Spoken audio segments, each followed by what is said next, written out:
اعوذ باللہ من الشیطان الرجیم بسم اللہ الرحمن الرحیم الحمد للہ رب العالمین والصلاة والسلام علی سیدنا و مولانا محمد وعلی آلہ و اصحابہ اجمعین۔ پچھلی نشست میں ہماری گفتگو جو ہے وہ چھٹے رکن جہاد پر ہو رہی تھی، اور ہم نے کہا تھا کہ کچھ لوگوں کے نزدیک یہ بھی جہت اسلام کے ارکان میں شامل ہے، اور ہم نے یہ گفتگو کی تھی کہ یہ کسی بھی طرح سے اس میں وائلنس شامل نہیں ہے، نہ یہ دوسرے گروہوں کے خلاف تلوار اٹھانا ہے، بلکہ قرآن کا اگر مطالعہ کیا جائے اور احادیث کا مطالعہ کیا جائے تو ہمیں پتہ چلے گا، جیسا کہ ہم نے پچھلی دفعہ بھی عرض کیا تھا کہ ایک روایت میں نفس کے خلاف لڑنے کو اور جو کچھ سینوں میں ہے اس کے خلاف جہاد کو جہاد اکبر کہا گیا ہے۔ ہم نے یہ بھی کہا تھا کہ گو کہ اس روایت پر ضعف کا الزام ہے، لیکن عمومی طور پہ اس تعریف کو، اس ڈیفینیشن کو قبول کیا گیا ہے۔ اس کی جو منطقی وجہ ہے وہ تو یہ ہے کہ یہ جدوجہد جو ہے یہ ہمیشہ جاری رہتی ہے، بچپن سے لے کر آخری وقت تک، جبکہ جو قتال ہے وہ زندگی میں کبھی کبھار ہی آتا ہے، اور اکثر اوقات تو لوگوں کی زندگی میں آتا بھی نہیں ہے۔ اس کے علاوہ اگر قرآن میں بھی اس کی تفصیل دیکھنے کی کوشش کی جائے تو ہم نے عرض کیا تھا کہ زیادہ بڑی تعداد ایسی آیات کی جس میں جہاد یا جہاد سے متعلق کوئی لفظ آیا ہے، اس کے نہ تو ترجمے میں اور نہ متن میں نہ سیاق و سباق میں کسی جگہ بھی اس کے اندر فزیکل فائٹ جو ہے وہ شامل نہیں ہے، جنگ شامل نہیں ہے، قتال شامل نہیں ہے۔ سورہ الفرقان کی آیت اگر 52 کو دیکھا جائے تو اس کے اندر اللہ تبارک و تعالی نے فرمایا ہے کہ کافروں کی بات نہ ماننا، جہاد کرو ان کے ساتھ، اور پھر آگے جو الفاظ آئے ہیں وہ آئے ہیں جہادن کبیرہ، یعنی بڑا جہاد، یا اس کو لفظی نقطہ نظر سے جہاد اکبر بھی کہہ سکتے ہیں۔ ابن کثیر نے جہاں پہ تفسیر کی اس کی، تو تفصیل کے اندر انہوں نے یہ بھی لکھا کہ کافروں کا کہنا نہ ماننا اور اس قرآن کے ساتھ ان سے بہت بڑا جہاد کرنا۔ انہوں نے یہ نہیں لکھا کہ تلوار اٹھا کر یا بندوق اٹھا کر ان کے ساتھ جہاد کرنا۔ اسی طرح آپ سورہ النحل کو دیکھ لیجئے، آیت 125 ہے، تو اللہ تبارک و تعالیٰ نے یہاں پہ فرمایا ہے کہ دعوت دیں اپنے رب کے راستے کی طرف حکمت کے ساتھ اور عمدہ نصیحت کے ساتھ۔ بلکہ اس کی تفصیل میں آگے یہ بھی آتا ہے، مفسرین کو دیکھیے، کہ ایک حسین انداز میں بحث کیجیے ان کے ساتھ، یہ نہیں کہا کہ وہاں پہ تلوار اٹھا لیجیے۔ آپ ایک چیز اگر غور کیجیے کہ جتنی بھی آیات ہے، اگر ان کی شان نزول اٹھا کے دیکھیں کہ کیا واقعہ پیش آیا تھا، اس کانٹیکسٹ کے اندر اس آیت کو دیکھیں گے تو پھر اصل بات سمجھ میں آئے گی، قتال کیا ہے اور جہاد کیا ہے۔ ہمارے یہاں جو غلط فہمی پائی جاتی ہے اس کے بہت زیادہ ماننے والوں میں بھی اور نہ ماننے والوں میں بھی، اس کی وجہ یہی ہے کہ ہم لوگوں نے قرآن کو صحیح سیاق و سباق کے ساتھ، صحیح کانٹیکسٹ کے ساتھ غالباً دیکھنا چھوڑ دیا ہے، اور ہم صرف اس کے ظاہر پہ قیاس کر کے عمل کرنا شروع ہو گئے ہیں۔ حقیقت یہ ہے، جیسا ابھی کچھ دیر پہلے ہم نے کہا، کہ ہوش سنبھالنے سے لے کر مرنے تک ہر لمحہ ہمارا زندگی کا جہاد۔ صبح فجر کے وقت اٹھنا یہ بھی جہاد ہے، اذان کی آواز سننا اور پھر اپنے سارے کام چھوڑ کر نماز کی تیاری کرنا یہ بھی جہاد ہے۔ اب اس کو اس طریقے سے دیکھیے کہ آج کل اس قسم کی گفتگو بہت آتی ہے کہ لوگ جو ہیں وہ منطق کی بنیاد پہ فرائض و واجبات پر بھی فیصلے کرتے ہیں، دوست گمراہ کرتے ہیں۔ اس قسم کی گفتگو ہوتی ہے کہ اللہ تبارک و تعالی رحیم و غفور ہیں، اور جو حقوق اللہ ہیں وہ تو معاف ہو ہی جائیں گے، حقوق العباد پر اور خدمت خلق پر صرف توجہ دینی چاہیے۔ اس قسم کی گفتگو سن کر ہمارے کچھ نادان دوست جو ہیں وہ فرائض سے کوتاہی برتتے ہیں، لیکن ہم یہ نہیں دیکھتے کہ رسول اللہ صلی اللہ علیہ وسلم نے شدید بیماری کی حالت میں بھی نماز نہیں چھوڑی۔ وہ بھی ایک وقت تھا کہ آپ نماز کے لیے تشریف لا رہے ہیں اور دونوں ہاتھ دو صحابہ کے کاندھوں پر ہیں، اور آپ کے پاؤں، آپ میں اتنی سکت نہیں ہے کہ آپ چل سکیں، تو آپ کے پاؤں زمین پر رگڑ کھا رہے ہیں، اور اس سے زمین پر ایک لکیر سی بن رہی ہے۔ اگر اللہ کے رسول صلی اللہ علیہ وسلم نے اس حالت میں بھی، اس بیماری کی حالت میں بھی فرائض جو ہے ان سے کنارہ کشی اختیار نہیں کی، تو کسی قسم کی منطق کے مطابق فرائض و واجبات سے کنارہ کشی اختیار کرنا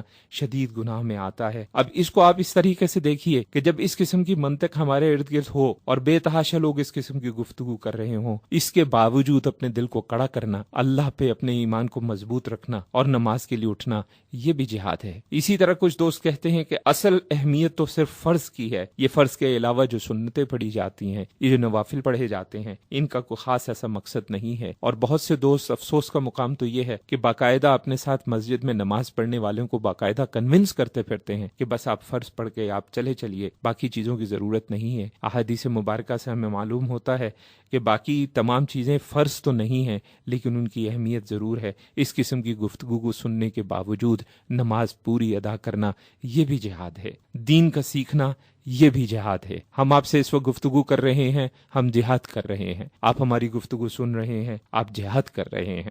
سورہ آل عمران کی آیت 104 میں اللہ تبارک و تعالی نے فرمایا ہے کہ تم میں سے ایسے لوگوں کی ایک جماعت ضرور ہونی چاہیے جو لوگوں کو نیکی کی طرف بلائیں، بھلائی کا حکم دیں، برائی سے روکیں، اور وہی لوگ بامراد ہیں۔ اب اللہ کے فضل و کرم سے اس وقت ہم بھی اس جماعت میں شامل ہیں، اور آپ سامعین جو سن رہے ہیں آپ بھی اس جماعت میں شامل ہیں۔ اس سے کسی ایک باقاعدہ مخصوص جماعت کی طرف اشارہ نہیں ہے۔ ذہن میں رکھیں کہ ہر وہ شخص جو اپنی زندگی میں کسی بھی سلسلے میں اگر کوئی رزق حلال کی کوشش کے اندر ایمانداری کے ساتھ اور بڑے خلوص کے ساتھ وہ روزی کمانے کے لیے محنت کر رہا ہے تو وہ بھی جہاد کر رہا ہے۔ جہاد تو ہماری زندگی کے ہر لمحے کا حصہ ہے۔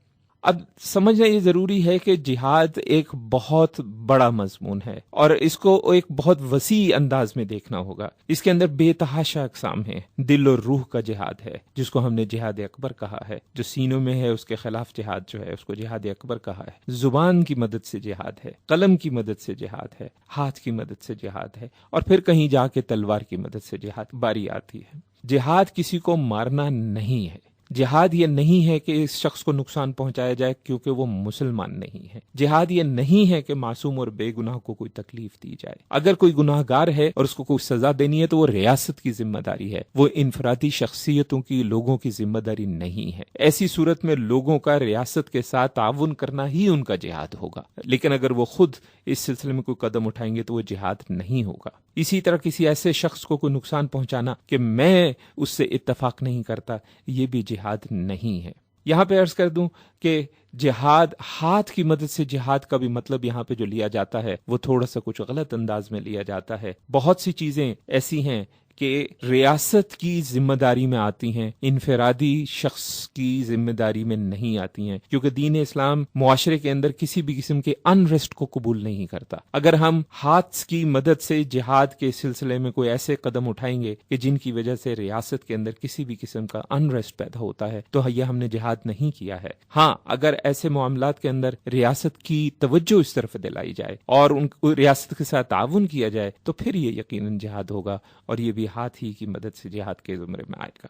تو پھر سوال یہ ہوتا ہے کہ جو تلوار والا جہاد ہے وہ کیا ہے اور اس کی شرائط کیا ہیں؟ سب سے پہلے تو ذہن میں رکھیے کہ ہماری یہ بدقسمتی اور نااہلی رہی ہے کہ تاریخ اسلام کے اندر سلاطین نے اس کو مس یوز کیا ہے اور بہت غلط انداز سے استعمال کیا ہے، جس کی وجہ سے عجیب و غریب قسم کی کچھ کانسیپٹس جو ہیں وہ ہمارے بن گئے ہیں۔ سب سے پہلی بات تو یہ ہے کہ اس کی جو شریعت نے طے کی ہیں وہ 5 شرائط ہیں۔ سب سے پہلی شرط یہ کہ اسلامی ریاست کی موجودگی کا ہونا ضروری ہے۔ ایک ایسا معاشرہ، ایسی ریاست کہ جہاں پہ اسلامی قوانین جو ہیں وہ رائج ہوں اور اسی کے مطابق تمام امور جو ہے وہ ان کو سر انجام کیا جائے۔ اس کے بعد ریاست کے امیر کی اجازت کا ہونا ضروری ہے۔ اگر ریاست کے امیر کی اجازت نہیں ہے تو انفرادی طور پہ کوئی ایک شخص یا کوئی ایک تنظیم جہاد کا نعرہ نہیں لگا سکتی۔ یہ 2 تو بنیادی خصوصیات ہیں، اور عام طور پہ اس میں یہ بھی کہا جاتا ہے کہ 2 چیزوں کا خیال رکھنا چاہیے۔ عام طور پہ جہاد یا تو دفاعی ہوتا ہے، ڈیفینسو ہوتا ہے، یا اگر شریعت قائم ہے اور کفار اس کو ختم کرنے کے لیے کوئی قدم اٹھا رہے ہیں اور یہ بات بالکل معلوم ہو جائے، بیونڈ ڈاؤٹ ہمیں کنفرمیشن ہو جائے کہ ایسا ہو رہا ہے، تب تلوار اٹھانا جو ہے وہ جہاد کے زمرے میں آتا ہے۔ لیکن پھر وہی بات کہ یہ ریاست کی ذمہ داری ہے۔ یہی نہیں بلکہ کچھ اور چیزیں بھی کہی گئی ہیں۔ مثال کے طور پہ اگر کفار کے ساتھ کوئی معاہدہ موجود ہے تو پھر تلوار اٹھائی نہیں جا سکتی۔ سب سے پہلے ان کے ساتھ نیگوسیشنز ہوں گی، ان کے ساتھ گفتگو ہوگی، اور اس کے بعد دیکھا جائے گا کہ کیا کرنا ہے۔ اسی طرح کفار کی طاقت اگر دوگنے سے زائد ہو جائے تو ایسی صورت میں بھی جہاد کا نعرہ لگانا اور بیچ میں چھلانگ لگانا جو ہے یہ مناسب نہیں ہے۔ اسی طرح اسلام کی دعوت دینا پہلا فرض بنتا ہے۔ اس کے بعد جو گو کہ اسلامی ریاست آج تو اس وقت دنیا میں شاید ہی کوئی ہوگی، لیکن اس کے اندر پھر جو غیر مسلم ہوتے ہیں ان سے جزیہ مطالبہ کیا جاتا ہے، یہ خاص قسم کا ٹیکس ہے۔ لیکن بہرحال یہ شرائط 5 کم از کم پوری ہوں تب جہاد جو ہے وہ ڈکلیئر ہوتا ہے، وہ تلوار والے جہاد کی ہم بات کر رہے ہیں۔ اسلامی ریاست کی موجودگی ہونی چاہیے اور امیر کی اجازت ہونی چاہیے۔ ان 2 باتوں کی غیر موجودگی میں کسی بھی صورت میں تلوار والا جہاد جو ہے وہ شریعت جو ہے اس کو تسلیم نہیں کرتی۔ اور اصل جو جہاد جس کا تذکرہ قرآن کے اندر اور جس کا تذکرہ احادیث میں ہے، وہ اصل میں جہاد اکبر ہے، اور وہ اپنے نفس کے ساتھ لڑائی کا نام ہے، اور اپنے ارد گرد اچھائی کو پھیلانے کا نام ہے، اور برائی کو ختم کرنے کا نام ہے، اور احسن طریقے سے برائی کو ختم کرنے کا نام ہے، اور دوسروں کو دعوت دینا، اور وہ بھی اچھے طریقے سے، جیسے کہ میں نے بھی قرآن کی سورہ نحل سے آیت 125 کا تذکرہ کیا، اور سورہ الفرقان کی آیت 52 کا 52 کا ہم نے تذکرہ کیا۔ وہاں سے ہمیں اندازہ ہوتا ہے اور اشارہ ملتا ہے، اور بھی بے تحاشا آیات جو ہے ان کو اگر سیاق و سباق دیکھا جائے اور مفسرین کی تحریروں کو دیکھا جائے تو ہمیں بڑے واضح طور پہ پتہ چل جاتا ہے اصل جہاد جس کی طرف قرآن اشارہ کر رہا ہے وہ کچھ اور ہے۔ تو اللہ تعالیٰ ہمیں بات کو سمجھنے کی توفیق عطا فرمائے۔ وصلی اللہ علی خیر خلقہ سیدنا و مولانا محمد وعلی آلہ و اصحابہ اجمعین برحمتک یا ارحم الراحمین۔